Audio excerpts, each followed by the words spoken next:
예, 우리 자녀들이 아빠의 말보다는 엄마의 말을 더 믿고 반응하는 것을 보게 됩니다.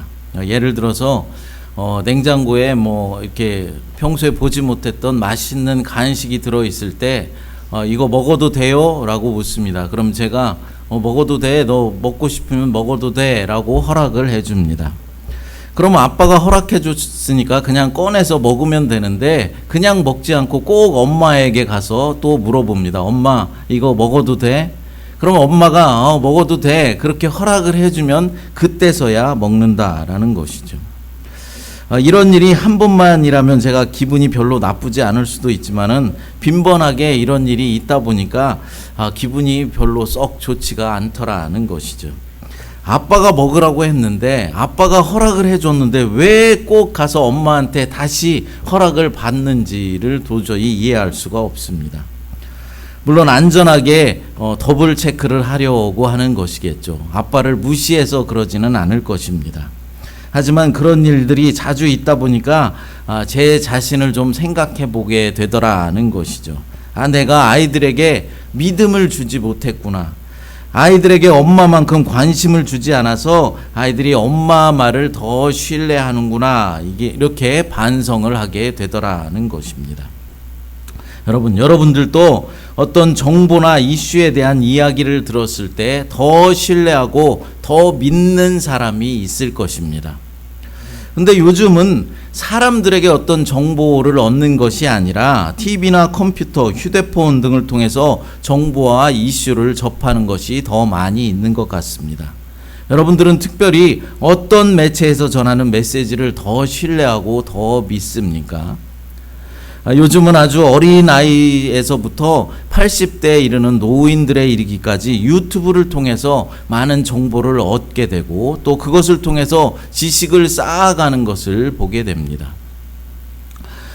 그래서 요즘은 어린 아이들도 엄청나게 똑똑하고 또 80세가 훨씬 넘으신 어르신들도 모르는 게 없을 정도로 지적 수준이 아주 높아진 것 같습니다. 하지만 문제는 유튜브에서 전달된 정보를 우리가 100% 다 신뢰할 수 있느냐라는 것이겠죠. 물론 유용한 정보를 제공해주고 또 학습을 도와주는 등 우리에게 좋은 점도 많이 있겠습니다만은 무분별하게 자신이 보는 채널에서의 모든 정보를 사실로 100%로 받아들이는 것에는 위험성이 있다라는 것이죠. 왜냐하면은 유튜브라는 것은 전문적인 지식이 없어도 일반 사람들이 얼마든지 자신만의 채널을 개설해서 자신의 생각을 사람들에게 전할 수 있기 때문에 그렇습니다. 그래서 사실 검증되지 않은 그런 이야기들이 가장 많이 떠돌아다니는 곳이 바로 유튜브라는 사실을 우리는 알아야 하는 것이죠. 특별히 요즘은 유튜브를 통해서 성경 공부를 시켜주기도 하고 성경 강해를 해주기도 하는 채널들이 아주 많이 늘어난 것 같습니다. 특히 유명 연예인들이 성경을 풀어서 해석해 주는데 웬만한 목사들보다는 더 나은 그런 채널도 있는 것 같기도 합니다. 그래서 성도들이 그 유튜브를 보고서 성경 공부를 하고 와서는 목사님이 이제 말씀을 전하거나 성경 공부를 시켜줄 때 조금 다르게 해석을 하거나 다르게 적용을 하면은 우리 목사님은 성경을 잘 알지 못한다, 우리 목사님은 잘못 가르친다 라는 등의 이야기를 하기도 한답니다. 우리 교회 말고 다른 교회에서 그랬다는 것이죠. 여러분들은 유튜브에 나오는 유명한 연예인들이 성경을 해석해 주는 것을 믿고 따르겠습니까? 아니면 그래도 담임 목사가 성경을 해석해 주는 것을 믿고 따르겠습니까? 만약에 둘 중에 하나만 선택해야 한다면 여러분들은 어떤 것을 선택하시겠습니까? 네, 감사합니다. 유튜브에서 전하는 그런 말씀들이 다 잘못되었다라는 말을 하려는 것이 아닙니다. 아직은 믿음이 성숙하지 못해서 분별하지 못할 가능성이 크기 때문입니다. 그래서 리스크의 위험이 크기 때문이라는 것이죠. 잘못된 말씀이 전해지는데도 분별 없이 그 말씀을 100% 진리로 받아들이기 때문에 그렇습니다. 그래서 위험한 것이다 라는 것이죠. 어떤 장로님은 자신이 장로임에도 불구하고 다른 교회 어떤 집사가 성경 공부를 해준다라는가 그곳에 쪼르르 쫓아가서 성경 공부를 하는 사람도 있다고 합니다. 그 집사가 믿음이 훌륭하고 신령한 은혜를 가진 것 같아서 그렇다 합니다. 여러분, 이게 말이나 됩니까? 장로쯤 되면은 말씀에 대한 분명한 분별력이 있어야 하는 것이겠죠. 그게 정상입니다. 그런데 어떻게 장로가 집사가 성경 공부가 해준다는 곳에 쫓아가서 성경 공부를 할 수 있겠습니까? 그러니까 이게 말씀이 너무나도 넘쳐나는 이상한 세대가 되다 보니까 별 이상한 일들이 많이 벌어진다라는 것이죠. 오늘 본문에도 보니까 베드로와 요한이 사내들인 공의의 지도자들에게 너희의 말을 듣는 것이 옳은가 아니면 하나님 말씀을 듣는 것이 옳은가 판단해 보라 라고 말씀하고 있습니다. 본문 19절 말씀을 다시 읽어보겠습니다. 베드로와 요한이 대답하여 이르되 하나님 앞에서 너희의 말을 듣는 것이 하나님의 말씀을 듣는 것보다 옳은가 판단하라. 아멘. 예수 이름의 권세가 유일한 구원의 원천이라는 베드로와 요한의 과감한 선포 앞에 유대교의 종교 권력자들이 놀랍니다. 본래 배운 것이 별로 없고 무식한 사람이라고 알고 있던 베드로와 요한이 너무나도 기탄 없이 말을 잘하는 것을 보고 놀란 것이죠. 그러다가 그들은 한 가지 단서를 생각해냅니다. 그것은 제자들이 예수님과 함께 있었다라는 것이죠. 본래 못 배운 사람이라고 할지라도 위대한 스승과 오랜 시간 동안 함께 지내면서 동거동락을 하면은 스승의 학문을 배우게 되는 것입니다. 서당께 3년이면 풍어를 읊는다라는 속담이 있는 것처럼 이 속담이 바로 제자들에게 꼭 맞는 속담인 것 같습니다. 제자들은 예수님과 3년 동안 같이 있었다라는 것입니다. 뿐만 아니라 성전 미문에 있다가 제자들에게 병 고침을 받은 사람이 이제 제자들과 함께 있는 것을 보고는 달리 힐날할 말이 없는 것입니다. 일생을 걷지 못하던 사람이 고침을 받은 일이 많은 사람들이 목격하게 되었고 기정사실이기에 자신들도 그것에 대해서 뭐라고 변명할 여지가 없는 것이죠. 이미 예루살렘에 사는 모든 사람들이 그것을 알고 목격하였고 알려졌기 때문에 자신들도 부인할 수 없다라는 것을 인정하였습니다. 본문 16절을 읽어보겠습니다. 이 사람들을 어떻게 할까?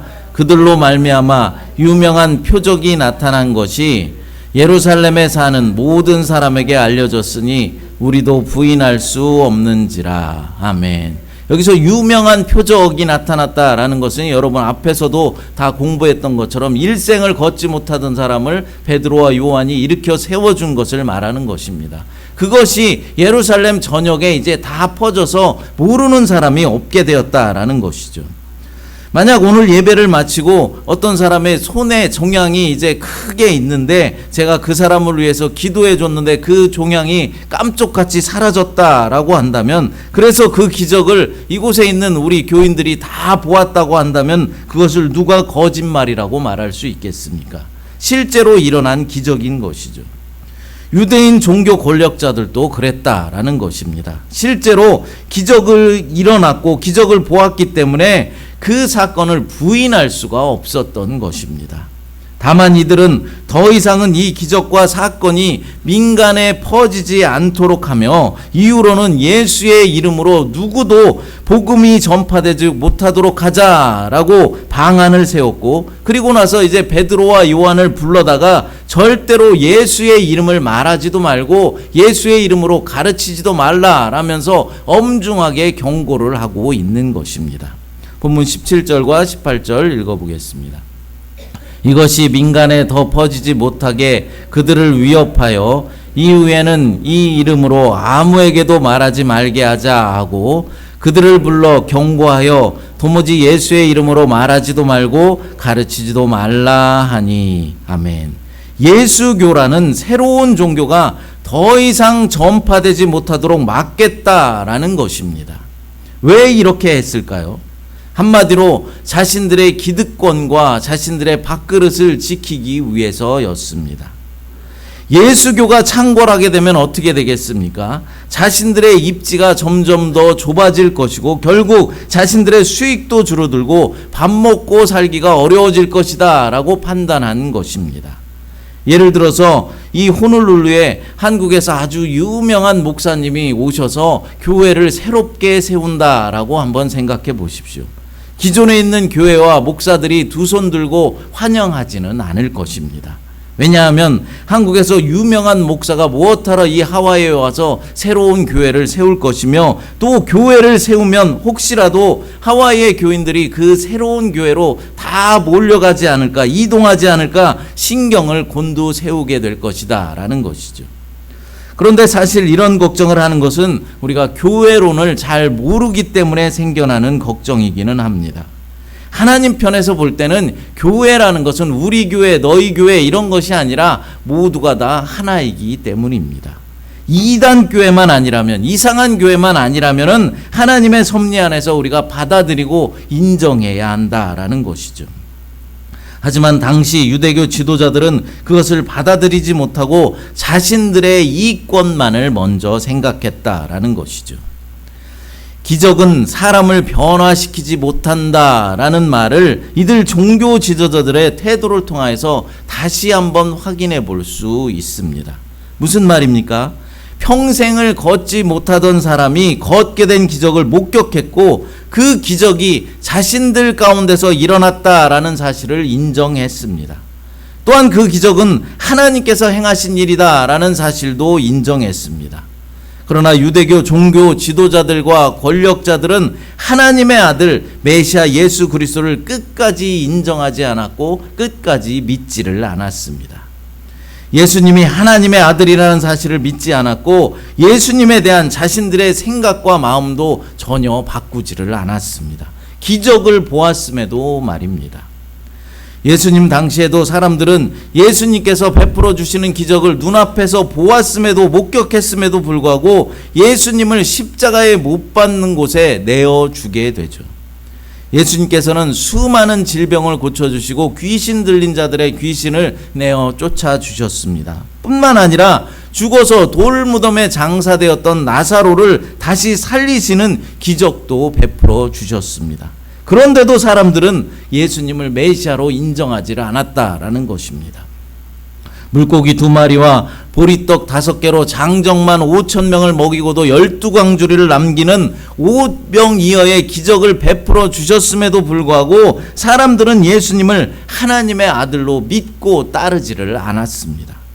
단지 자신들의 배고픔을 해결받기 위해서 빵을 얻어먹기 위해서 예수님께 나왔던 무리들이 더 많이 있었다라는 것입니다. 어떤 사람들은 오늘날에도 예수님 당시처럼 병자들을 고쳐주고 죽은 사람이 다시 살아나고 오병이어의 기적 같은 그런 기적을 베풀어 주시면은 그것을 눈으로 직접 내가 본다면은 예수님을 믿겠다라고 말하는 사람들이 있습니다. 그러나 여러분, 그런 말을 하는 사람들이 진정으로 원하는 것이 무엇일까요? 빵입니다. 물질입니다. 건강과 행복이라는 것이죠. 믿음을 원하는 것이 아닙니다. 자신들이 이 세상에서 행복하게 살아가는데 필요한 세상적인 것들만 원하고 있다라는 것이죠. 그래서 하나님이 기적을 베풀어 주셔서 빵을 주시고 물질을 주시고 죽은 사람을 살려주시면은 많은 사람들이 교회로 몰려들 것입니다. 하지만 그런 기적이 끊어지게 되면 어떻게 되겠습니까? 몰려들었던 사람들이 다시 교회에서 등을 돌리게 되는 것이죠. 예수님 당시에도 마찬가지였죠. 빵을 얻으려고 몰려들었던 사람들이 이제 그것이 그치자, 빵을 나눠주는 것이 그치자 예수님 곁을 떠나갔다라는 것을 볼 수 있었습니다. 이것은 마치 어떤 유명한 연예인이 한참 잘 나가고 인기가 아주 좋았을 때는 수많은 사람들이 쫓아가고 박수갈채를 보냈었지만 이제 나이가 좀 들고 인기가 떨어지면 많은 사람들이 그에게서 등을 돌리는 것과 같은 이치입니다.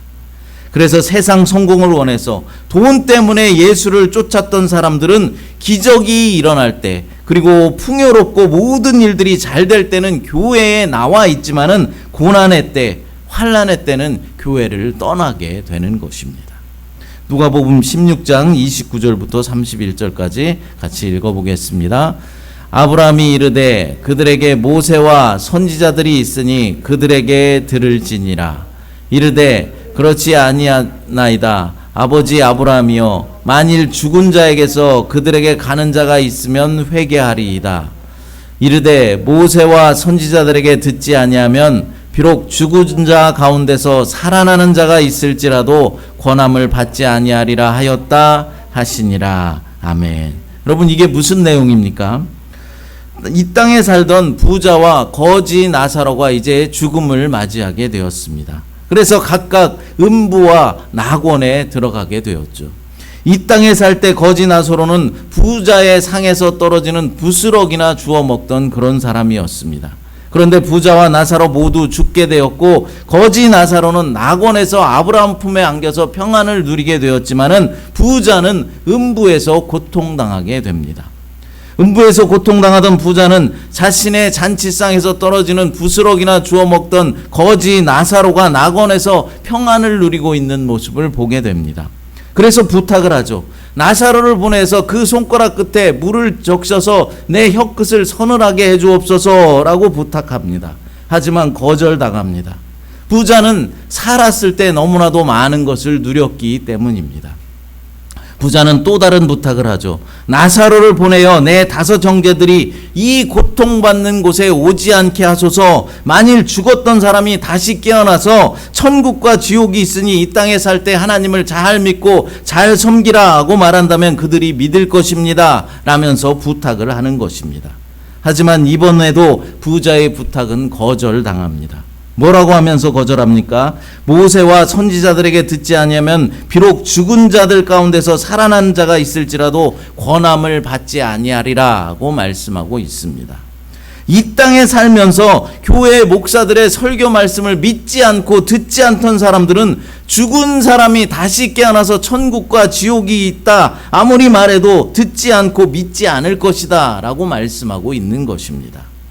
그러니까 아무리 기적을 많이 체험하고 천국과 지옥에 대해서 아무리 많이 들어도 마음의 문이 닫힌 사람은 절대로 하나님의 말씀을 듣지도 않고 믿지도 않고 따르지도 않고 하나님의 예수가 하나님의 아들이다라는 사실도 절대로 믿지 않을 것이다 라는 것입니다. 지금 유대교 종교 권력자들이 그랬다라는 것이죠. 말씀을 들었고 실제로 기적도 보았습니다. 기적도 체험했습니다. 그 기적이 하나님의 능력에서 나온 것이라는 것도 인정했습니다. 이들에게 중요한 것은 하지만 당장에 자신들의 기득권을 유지하는 것에만 관심이 있었죠. 그래서 자신의 삶을 풍요롭고 안전하게 지키는 것에만 온 마음이 빼앗기고 있었다라는 것입니다. 그래서 베드로와 요한을 불러다가 더 이상은 예수의 이름이 퍼지지 않도록 예수의 이름으로 말하지도 말고 예수의 이름으로 가르치지도 말라라고 지금 경고를 하고 있는 것입니다. 이들의 경고에 베드로와 요한은 어떻게 반응하였습니까? 본문 19절과 20절을 읽어보겠습니다. 베드로와 요한이 대답하여 이르되 하나님 앞에서 너희의 말을 듣는 것이 하나님의 말씀을 듣는 것보다 옳은가 판단하라. 우리는 보고 들은 것을 말하지 아니할 수 없다 하니. 아멘. 사도들은 보고 들은 것을 말하지 않을 수 없다라는 반응을 보입니다.